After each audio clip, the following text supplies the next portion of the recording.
Hey everyone, welcome to Stateside Street, a podcast where two Americans discuss all things Corey. My name is Shanika and my co-host Amelia is out today. She is under the weather, so definitely give her some good vibes. So I'm riding solo today, but don't worry, this episode is going to be pretty good. I got some stuff to talk about. You know what I want to talk about right now is the fact that I'm here in Norway and it's about 4 degrees Celsius. So it's not like freezing, but it's pretty cold. I'm higher up in the mountains. So, yeah, the air is pretty dry. And usually I don't really mind cold, but I don't know. All the talk about Singapore and Spain and all these wonderful places everyone's jetting off to on Korea, like, I don't know, I'm a bit jealous. I'm a bit jealous. You got Dee Dee going to Singapore. You got Danielle and her kids going off. You have Becky trying to go to Spain. I don't know. I'm a bit jealous. Bit jealous. Right. So we're going to do some housekeeping, some announcements before we get started, before we dive into this week's Corey. So if you haven't checked out our latest episode, we have Amelia sitting down with Michael from Conversation Street, another amazing podcast, the OGs. Definitely check that episode out.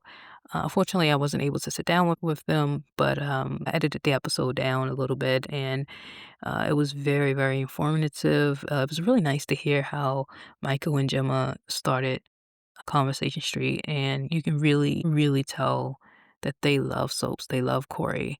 They love the genre, and they love what they do. So definitely check it out if you haven't already. It's a great episode. They also released a special episode about the tram crash, and that anniversary is coming up, I believe, Tuesday. I think it was December 9th.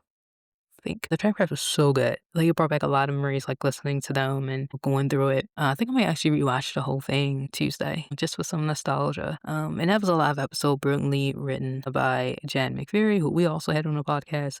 In the Conversation Street as well, had her on the podcast, on their podcast. Yeah, definitely check Conversation Street out and all the amazing soap podcasts that we have.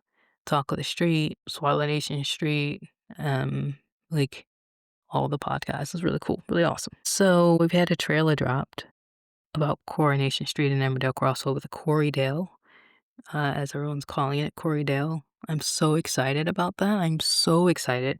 I cannot wait. It's going to be bonkers. I'll talk about that a little bit later in our spoilers section, spoiler in theory section toward the end. Yeah, definitely, give us your theories, let us know what you think, how everything's going to go down. Who do you think is going to be the ones to die? Because we're going to be losing some people, multiple people apparently. I'm a bit nervous, not going to lie, a bit nervous, but we'll see. All right, so as always, thank you so much for listening. Make sure you give us a like, you rate us, and just tell us what you think about the pod.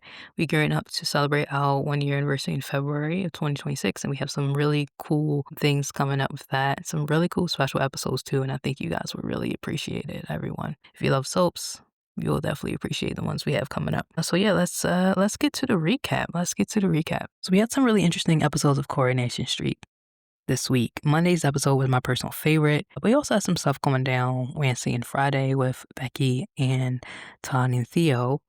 However, I do want to give a rundown of the creatives. Monday's episode was directed by Neil Alberton. Scriptwriters were Alan Taylor and Jonathan Harvey. Wednesday's episode was written by Sam Holdsworth and directed by Penelope Shells. Penelope also directed Friday's episode, and it was written by Joe Turner and David Judge. Shout out to them. Incredible. And creatives. Look, listen, I'm just going to start giving all the praise to Alan Taylor, Jonathan Harvey, and Sue Devaney. Absolutely brilliant work on Monday's episode. Absolutely brilliant. So the big storyline here was Debbie Webster and women supporting each other. And I absolutely loved every single moment. So Monday we start at Rory's. Debbie and Carl are talking about her upcoming speech. Debbie is really worried about her speech and her presentation. She's worried that she might not be able to get through it. What if she forgets? Things like that. Carl suggests that she actually reads it from her iPad. And I just want to point out, really interesting choice about the stylistic technique to use to symbolize Debbie's state. I know it was used in the past, and I'm happy that it's still being used for Debbie. And I think Matt used that technique when she received her diagnosis. So it's really cool to kind of see that brought back in another director with Neil. So later on, Leanne, Sally, Christina, and Glenda wait at the hotel. I love Christina and Glenda's food. I really do. I love them. I think they're funny. Absolutely. Let's having an absolute time. I really love them. And I think there'll be like a love hate type of a thing between them, right? Type of feud between them. So it's really interesting. You have Tracy and Cassie. You have At times, you have Carla and Leanne, although that's kinda settled down a lot because they don't really have much scenes together. You do have Eva and Maria, so, like, things like that I really enjoy. Sally's lines are absolute gold. I believe Ellen wrote the first half and Jonathan wrote the last half, but somebody please correct me if I'm wrong, but absolute gold lines for Sally, honestly. Oh god, I can't even pick and choose like the lines that I love. It's so great. When they're all at the hotel, right, at the Chariot, she comes in and she's like, "Yeah, I'm representing Underworld, right?" And I don't know was it Leanne who said it or Christina? I don't know, it was Christina, but someone said, "Oh, and you're Underworld Management." I just love that bit. I love that bit. So funny. I love the, "Did you know I used to be mayor of Weatherfield?" Like, "Yes, yes, Sally, we know. We we know. Just like we know your daughter's lesbian because you tell us that all the time." But I love it. I love it. Never change, Sally. Never change. And then I love this bit. Sally is such a great actress. Like, her comedic timing is just gold, absolute gold. She's like, "I'm surprised Debbie didn't ask me to speak today. She must have forgotten." And just the look that she gave of Sally so much. I love her so much. She's such a fun character. I love Sally. The way that each writer is so spot on with Sally's voice is just so good. It's so, so good. I love it. I really do. And she's such a really good character too, and she's going to be on for a while, right? I love it. I do. Also enjoyed the bit when they were sitting down waiting for Debbie to come on, and Carl comes walking by, and all the ladies check him out. Just those little tidbits really make things work for me. Like those little moments really, I don't know, it makes me happy. It brings a lot of positivity and just funny moments to Corey, especially now because some things are kind of dark and things like that. But little moments like that is yeah, it's pretty good. I love it. Debbie's speech. So Debbie goes up, and she starts her speech. Love the little moment of the, what did she say? Hello, ladies, and what did she say? Like, oh, thank goodness is there's no gentlemen's here or something along those lines. I thought that was fun. So she goes and she tries to make a speech, but her iPad locks. So she tries to open it, and the code just wouldn't take, right? And then she ends up being locked out of her account, locked out of the iPad. And she's very flustered, of course. And she just takes a moment, she gathers herself, and then she continues because she's Debbie fucking Webster. And she will step up to this challenge and she will face it head on. So fantastic speech. She did a fantastic speech. I won't go through it all, but I do want to say some lines here. She was explaining that she was diagnosed with dementia, and it's a scary time, obviously. And she says, "But I have never been afraid of a challenge. And life, just like business, is going to keep throwing us these curveballs. But it's how we adapt, how we cope with them, that define who we are." That's just so brilliant. The script, man, I'm telling you, it's absolutely brilliant. I love that moment. So there was this moment when she said that was really interesting because the camera focused on Leanne. And while I'm assuming they should have got multiple reactions shots, I do appreciate that they chose this one and they stayed on Leanne for a bit. Because Jane can act her ass off. Like, obviously she can. She's a professional, but like Jane gave so much in that scene. You know, Everyone did, even background. Like everyone was on point, and I loved it. Loved it. And how can you not be on point when Sue is delivering this speech in such a powerful and like emotional way, right? Of course, you're going to be locked in. Like, even if you're background, you're going to be locked in.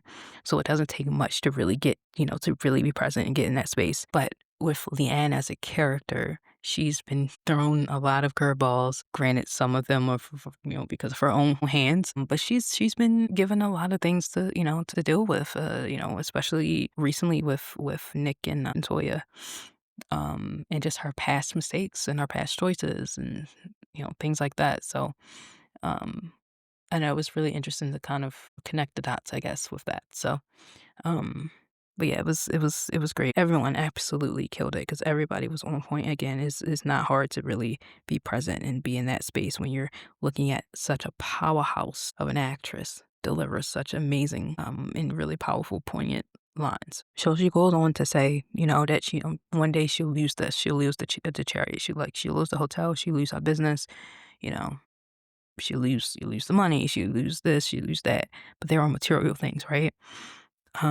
This is what she says next. She said, "I'm going to lose my connection to all the people that I love, and then I'll lose me. I'll lose myself. But that is not yet. And I'm going to cling on to all those moments of triumph, joy, and happiness that I can before this god awful disease takes over. And when it does take over, I will face it head on like the sassy businesswoman that I am. Because you know why? I know who I am today. I am Debbie Webster. I'm sharp, confident, in control, and I will not go down without a fight." Isn't that just a really brilliant line? It's a really powerful piece. And this first bit, I'm going to lose my connection to all the people that I love, and then I'll lose me. That first line is heartbreaking. Like I know people who have dementia and Alzheimer's, and I haven't needed to take care of someone like that, but I can imagine how hard it is to see a loved one like that, to see them lose themselves, slowly lose themselves, and I can't imagine how it is to be like that, and it's really, really sad. And this line comes up later on. It comes up later on. This is such a really great episode. Just a fun episode. It doesn't really move much in terms of like plot, right? I think it does a lot more for character. I think it builds up a lot and it really hits home. And it's such a strong piece because this comes up multiple times. This whole I'm going to lose my connection to all the people that I love and then I'll lose myself. I'll lose myself. Like this part, it comes up multiple times throughout the entire episode. And I'll talk a bit about more of it in a little bit, but I do just want to say, like, Sue Devaney is absolutely brilliant. I do want to back up a bit because before Debbie delivered that speech, here comes Mary coming in with Preston Petal's business cards, handing them out. Absolutely love Mary. All right, I love her. She needs to stay on Corey forever. Like, she's so funny. And I can just imagine Tracy just telling her, like, you need to pass these cards out. Okay. We need to get some business. We need to get some business up. I just love it. I love Mary. It's those little bits I really do enjoy. But after Debbie's speech, they all go and get some drinks. Glenda has her eyes on the new mixologist, Alfredo. But Christina kind of blocks her a bit.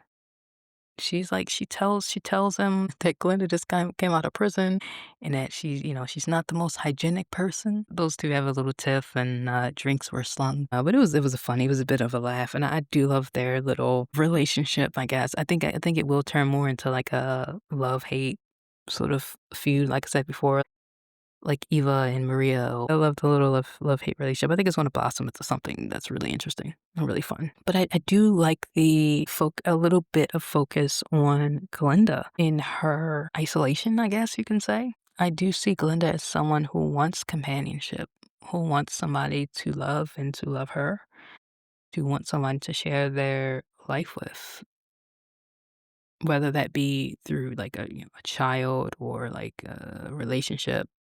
I think she's lonely. She feels isolated, and I definitely think they're gearing up for something. I really do. Gearing up for a storyline for her. And you know me, I will say this often: Ryan and Glenda. Have they ever had a scene that hinted at a romantic or sexual nature? No. No, they haven't. Do I still want them to be together? Yes, yes, I do. Yes, I do. Don't ask me why, but I do. I think they think they'll be really cute together, okay? I don't know. So after Glenda and Christina had a little tiff slinging drinks around, Debbie rounds them up and say, "Come on, let's go. We gotta get out here. Have a reputation to uphold. Let's go out." They end up at the parking lot of a supermarket. Fresh Cow, I think you guys call it there. Love the bit about the the usual suspects.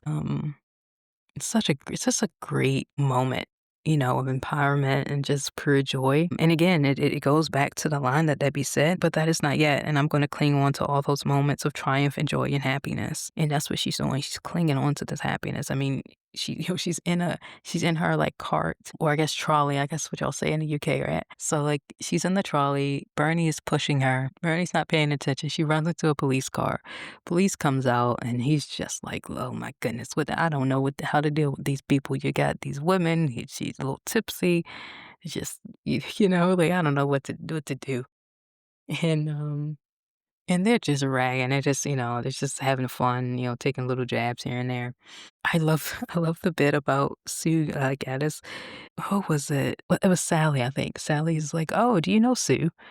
It's just like, "Do you know her?" Like, "Yes, yes, this random cop is gonna know Sue, Dr. Sue Gaddis." Like, "Yes, absolutely, Sally." I just thought it was really funny. She's such a fun character to write for, and obviously it has to be a fun character to play. So I love that bit. I love Bernie's lean in to Debbie and it's like, "Oh, I thought you was gonna tell this officer, about your diagnosis, and Debbie's just like, no, like, I'm in so much, I have so much joy surrounding me. I'm not gonna, deal with that. I thought it was such a really good scene. The whole thing was just pure joy and pure happiness. And again, like I said, it just goes to show that Debbie is just grabbing it by the horns, if you will. She's still gonna have fun and live her life because that's Debbie Webster. That's all you can do. The last scene with Debbie and the ladies were great. So the ladies are all, drinking and just having fun, just having the time of their lives. Glenda asks her, do you regret not having kids? And when I first watched this, I focused a lot on Glenda because I felt like that was Glenda. It wasn't necessarily like, "Oh, Debbie, do you regret having kids?" Like, it's more like, "Well, I regret not having kids because I'm regretting it now because I don't have anyone to share my life with. I don't have the love, and I don't have companionship. I don't have, I don't have that bond, that joy, that happiness, right?" So that's the way I saw it. But then I was listening to um Conversation Street, and they mention a theory that Carl might be Debbie's. And I've seen this theory floating around before, like when he first, like the first month, like he came in, and I was like, no, whatever, just out of sight, out of mind, right? Not thinking about it. But now, just like, maybe they'll go down that route that Carl is actually Debbie's. And I gotta say, I don't want that, you know? I don't know. Well, I mean, come to think of it, if I'm not mistaken, I know there was a spoiler that said during Debbie's wedding, some secrets will come out. And at first I thought it was just James and Carl, but then I did realize that, well, Abby already knows about James, if I'm not mistaken. So anyone else knowing about it really wouldn't matter. It wouldn't really make an impact. So yeah, maybe this secret is that Debbie and Carl are mother and son. I just don't think it's needed personally. I don't think it's needed. I think they can tell Debbie's story without having that sort of soapy bombshell. But again, it's a soap. It is what it is. But I don't know. Those are just my thoughts. I hope that they didn't do that because I think the story can be strong enough on its own. So I don't know. We'll see. We'll see. But the last scene was absolutely incredible, and it really brought home how real this is for Debbie and for everyone. And again, it goes back to I'm going to lose my connection to all the people that I love, and then I'll lose me. So during the last scene, Bernie is putting away stuff while Debbie is asleep on the sofa, right? Bernie is putting away things, cleaning up, and she goes into the cupboard. She sees post-it notes, and she sees Polaroid pictures of her family, of Debbie's family. You know, it was one with Ronnie, the picture of Jack and his birthday, Kevin. Oh, and that just broke my heart. Shout out to Jonathan for writing such a heartbreaking scene, and shout out to the storyliners as well. Brilliant, brilliant, brilliant, but completely heartbreaking. And it really brings home everything. It really does, and it hits home and it hits you right in the heart. It really does, right in the gut even. After such a high with Debbie and the ladies just going out and enjoy themselves and being joyous and being happy, just being free. You just come home and you see that, and it's like, this is real. This is real, and it's not going away, and it's not going to get better. This is a very dark and very progressive disease. One of my good friends, Greg, passed away a few years ago from ALS, or you guys call it in the UK, MND. So the same thing that Paul had and Corey. And it's such a rough disease that takes you away, and it's not pretty. It's not pretty. And it's not pretty, it's not beautiful, it is painful, and it is hard, and it is tough for everyone involved. And you lose yourself. You start to lose yourself. And it's just such a painful way to, to pass on. And it's tough. And I think with this last scene, with the pictures, it really brings home that, hey, this is real. It's not going away.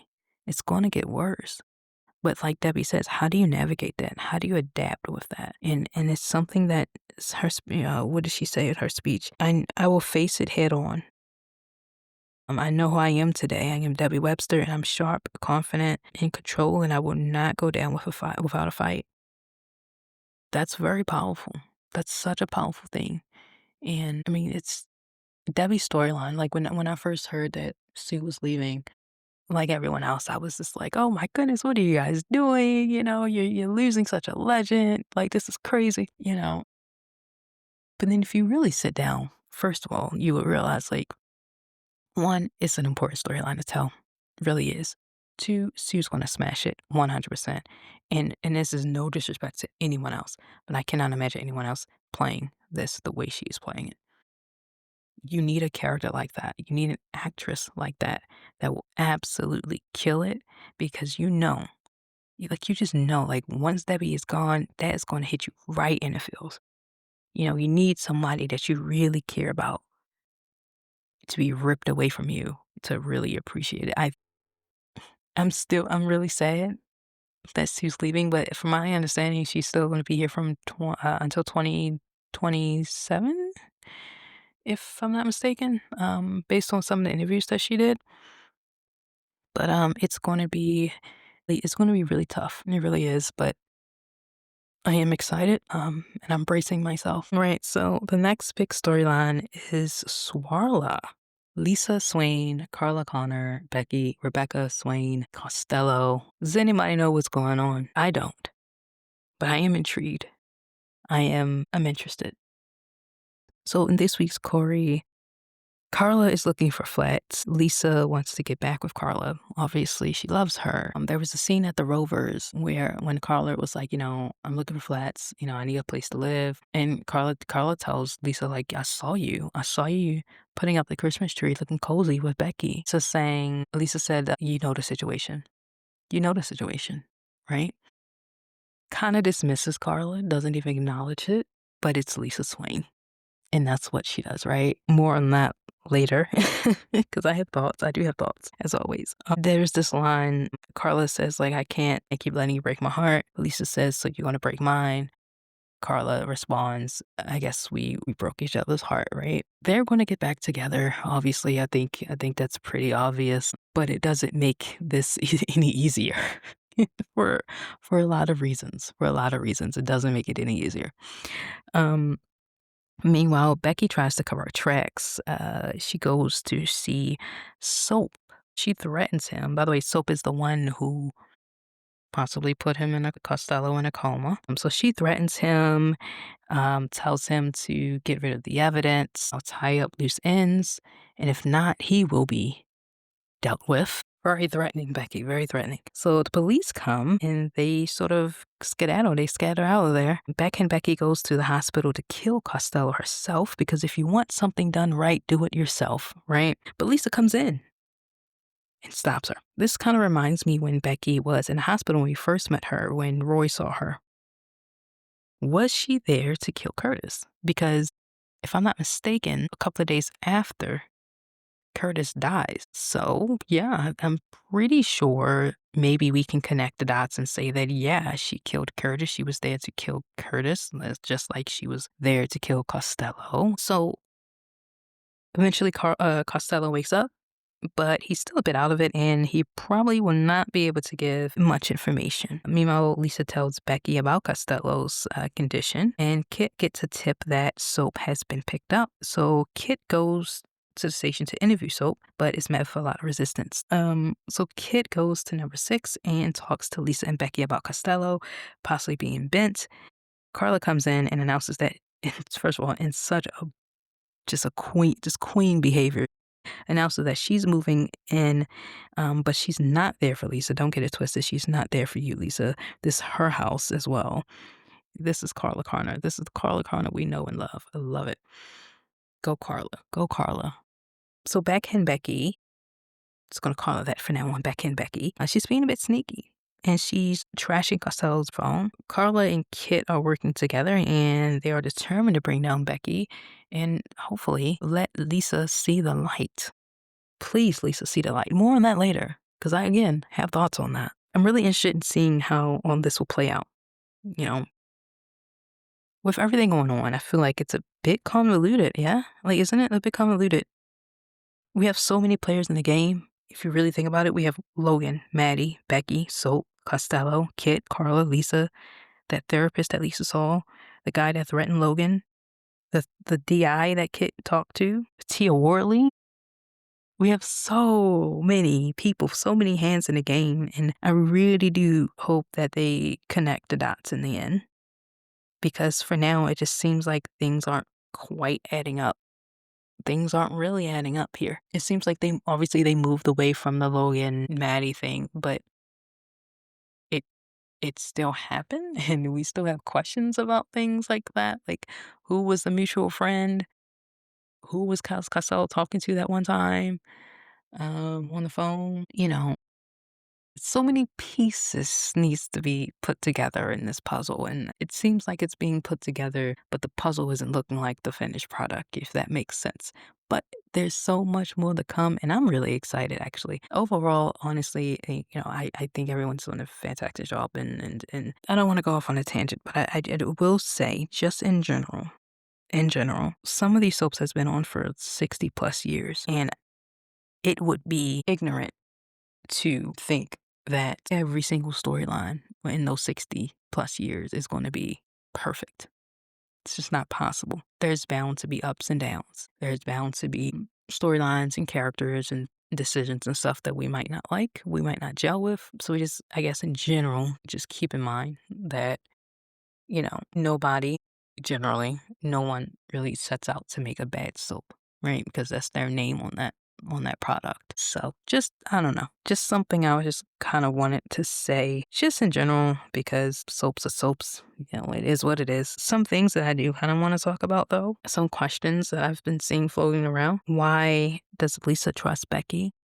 This is really interesting because, I said this before and I've talked to a few people about this, how I think that Lisa knows that Becky isn't to be trusted. And I don't think she necessarily trusts Becky. I think her fear of losing Becky is more powerful than anything, right? I mean, she said it multiple times herself that she doesn't want to go through all of this again. And I think the pain of losing Becky for real this time would outweigh anything else. She doesn't think she's strong enough to go through that. And she doesn't want to go through that again. So she holds Becky close, and it's really sad to see because the one person that would move heaven and earth for her Carla is hurting, and Lisa just doesn't see it. Or maybe she does, but maybe it's just clouded by her fear. I don't know. It's interesting. Lisa is an interesting character, and I know there's been recent spoilers that are out. I haven't really digged into them yet, so I don't, I can't really comment on the coercion and all that stuff like that. But I am excited to see what's going on, and if they do tell that story with Lisa and Becky, I do think they'll get it right because they're doing a beautiful job with Todd and Theo, and they did a really great job with Yasmin and Jeff. I think they're going to do great here, but I am interested to see how everything will play out if that is the story and the route that they are going with. That's all I'll say on those spoilers because I just haven't really digged into that yet, and I haven't really had time to really process things. But yeah, I am interested in seeing like what's in store with Lisa, especially moving forward into the crossover. Really interested about that. I can't wait. I'll talk a bit more about that a little bit later. Right. So up next we have a bit of Roy. Shona and Nina takes a look at Roy's mail, find out that he's been messaging someone by the name of Alice. I know there's been talk about, oh, it's Alice on Emmerdale. The only Alice I do remember is deceased. That was Sam's wife, and she's gone. I don't know another Alice on Emmerdale. I'm trying to think. So I don't know. I don't think they're Anne. I can't figure it out. I don't think so. Obviously this plot is here for something, for a reason. And Roy is definitely gonna I mean, they have I don't know if they're shooting scenes or they've shot already Roy and Nicola meeting. I know like fans will vote which one will meet. So I don't know if this particular plot of like the letters has something to do with Emmerdale, like the crossover, or what. I don't know. But I am interested. I'm curious about it. Yeah, I'm really curious. We'll see. We have Didi and Ollie. Didi is leaving. She's leaving. First of all, I am so sad to see Shanika go because she's fantastic. She also is a really great director. Really cool stuff. So I'm really glad they're keeping the door open for her, though. I really like Ollie. I really like Ollie. But I do understand that Dee Dee is a bit hesitant to move forward, and I get it. It makes sense, especially with the whole thing with Joel. So I do get it.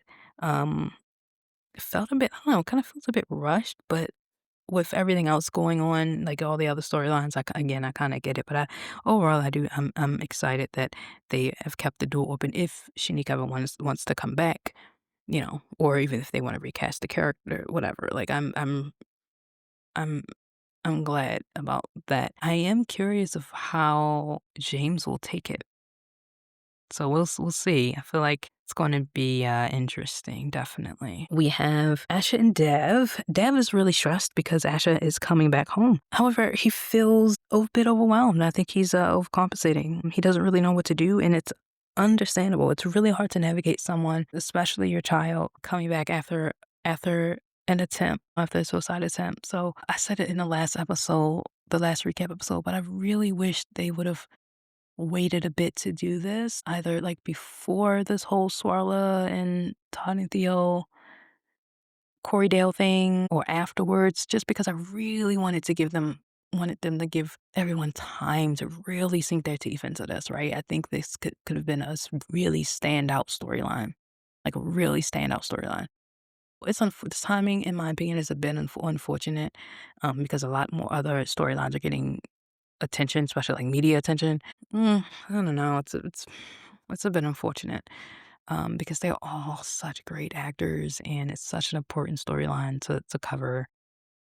Like that's a bit unfortunate, but I'm still excited to see how things move forward. As always, um, during the week, you also had Will storyline. Man, what is happening here? So at the Rovers, Daniel seems a bit interested in Megan. Of course he is. He seems to pick I don't know. He has a type. He has a type. That's all I'm going to say. He has a type. Oh, poor Daniel. Poor Daniel. This Will and Megan storyline. Important. Very important to tell, obviously. But I kind of wish they'd sort of went a different way with the storyline. Will is obviously immature. He's a kid. But I think it would have been interesting to sort of see a different side of Will, a different personality of Will, while still hammering home, like, this is wrong. Megan is a predator. She needs to be in prison. This is absolutely wrong. It's an important storyline to tell. Megan is a monster.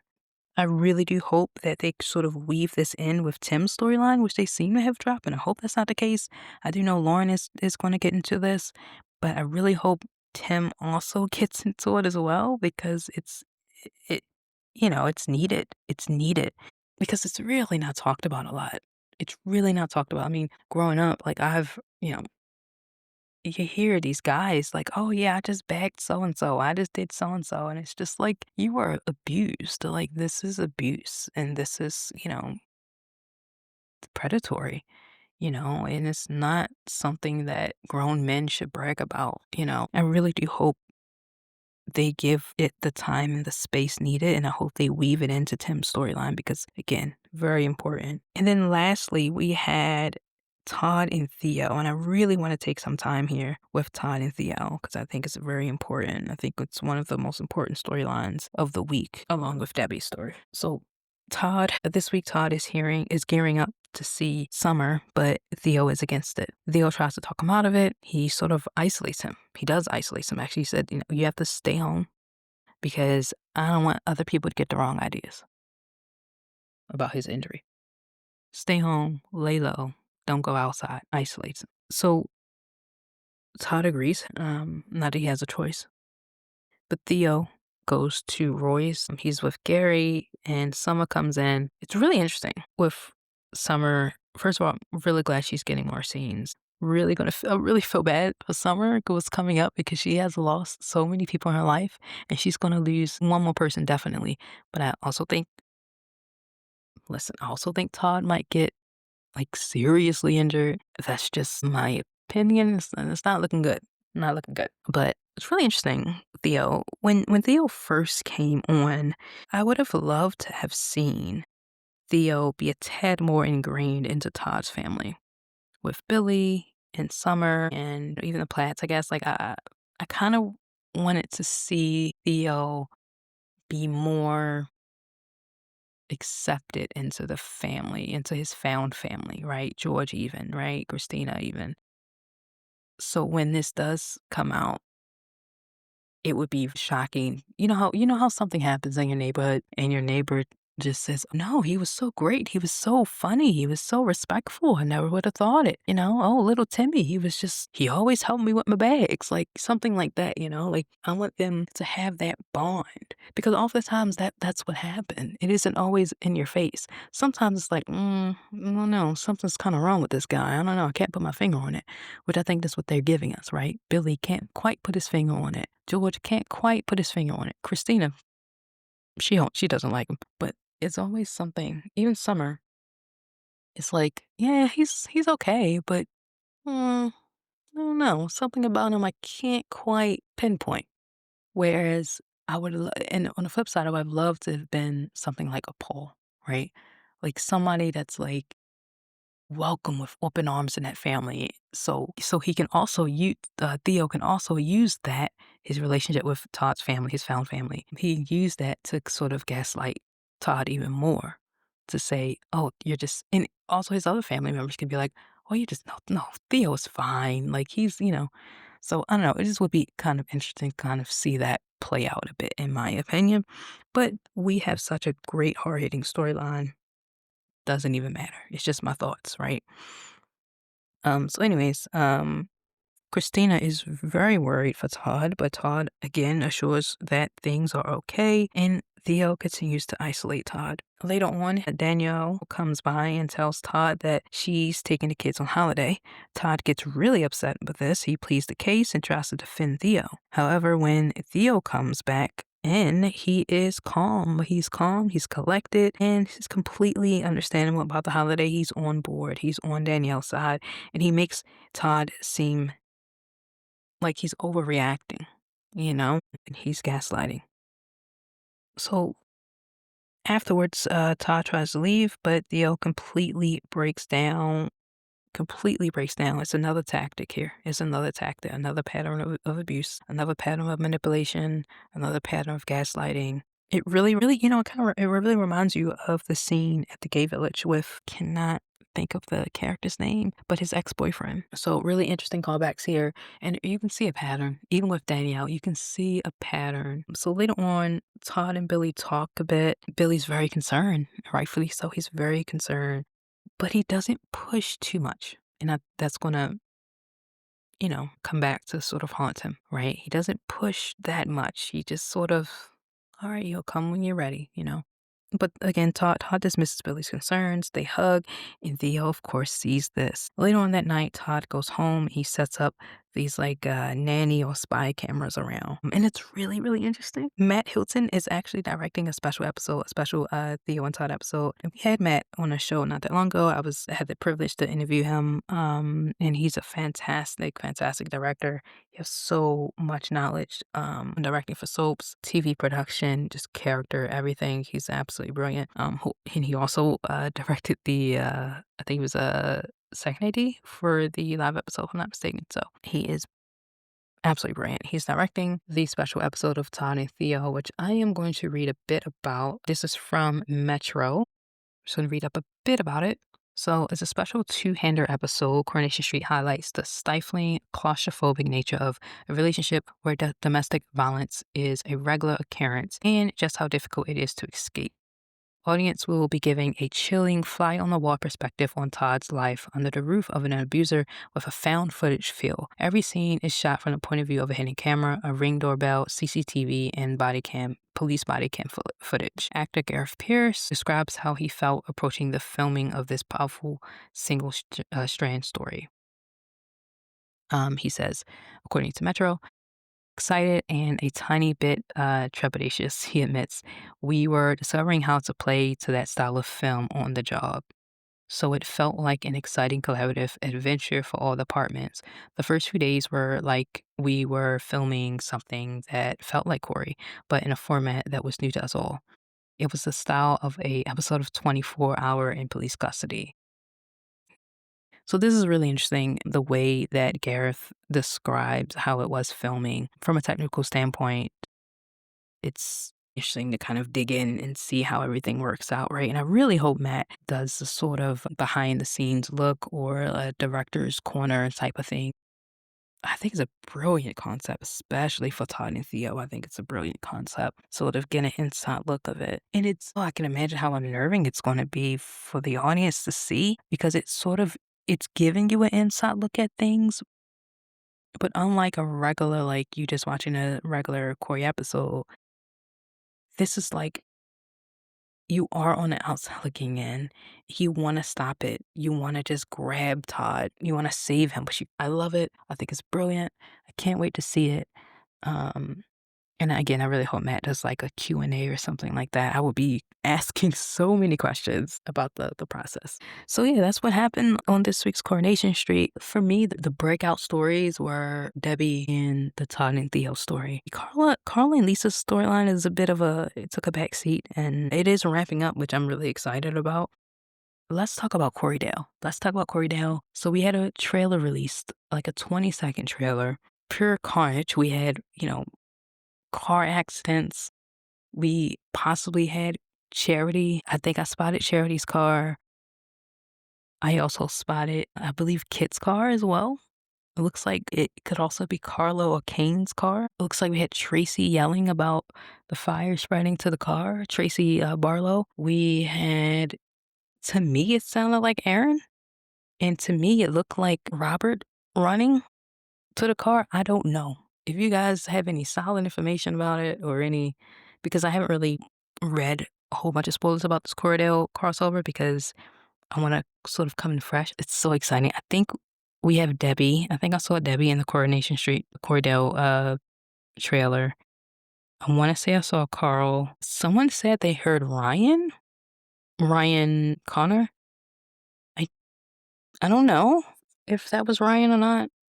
I don't know. I just know it's going to be insane. Oh, it's going to be so good. I am so excited.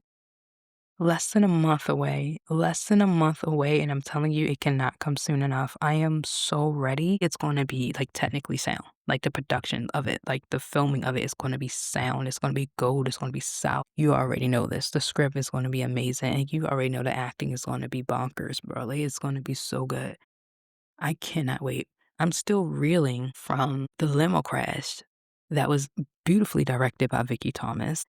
Okay, beautifully directed by her. Still reeling from that. And the acting, Michelle Hardwick, can we give her a standing ovation for that performance? Joe Warren Platt, absolutely brilliant. At 23 years old, absolutely killing it. Okay, and I'm still not over the limo stunt. And then now we're gonna do this. This is what you're gonna do, and apparently it's gonna be multiple people that are dying across both soaps, and it's gonna have ripple effects. It's gonna impact. Oh my goodness, this is unprecedented. Like, okay, so like coming from American soaps, we've had crossovers before, right? We have other characters come on to other soaps. It's not anything new. But in the UK soaps, we had, some sort of Easter eggs, I guess, with like, EastEnders. I think it talked about Corey. And of course, we had the Brookside and Hollyoaks crossover. But this right here, this Corydale crossover is major. It's major. It's going to be fantastic. And it's going to have ripple effects. And I cannot wait. I'm very excited to see how everything goes down and everything leading up to the crossover. But even then, I am very much excited to see what happens after the crossover, the ramifications of everything. I have a feeling that I'm going to be bawling my eyes out. I don't know. Like, I've seen some spoilers or some like articles saying that multiple characters will die and it will be some of these characters will be legends, like fan favorites. I do know Billy is going to die on the show, and like we know that. And I want to say that's going to be around Christmas though, so I don't think that has anything to necessarily do with the crossover. So if we're talking about legends or fan favorite between both soaps, the only person that I can really say I don't want anyone killed off. If Tracy is there, Tracy Barlow, maybe she survived the minibus crash. Oh, I don't know. Maybe this is it. Maybe this is it for Tracy. I don't want it to be. People are saying Roy. It's like, don't even put that out in the universe. People are saying Kane might go. Somebody is getting CPR performed on them. I don't, you know who I think, if I'm being honest? I think Sarah Suckton. I think she might go. Mac might die. He's a fan favorite. I personally love Matt. I do. I really do love Matt. I think he's a interesting character. Will they kill off Charity Dingle? Will they kill off Charity or will they kill off Kane? Oh man, I have a feeling this is going to make me. It's going to make me really upset. I know. Right. So that's been this week, Corey. I've ran down some spoilers. I've ran down some theories, but now it's time for you all to leave comments about your theories and your thoughts of this week's episode. Feel free to comment below. You can also DM us or send us voice notes. We would love to hear your thoughts. Thank you for sticking with us.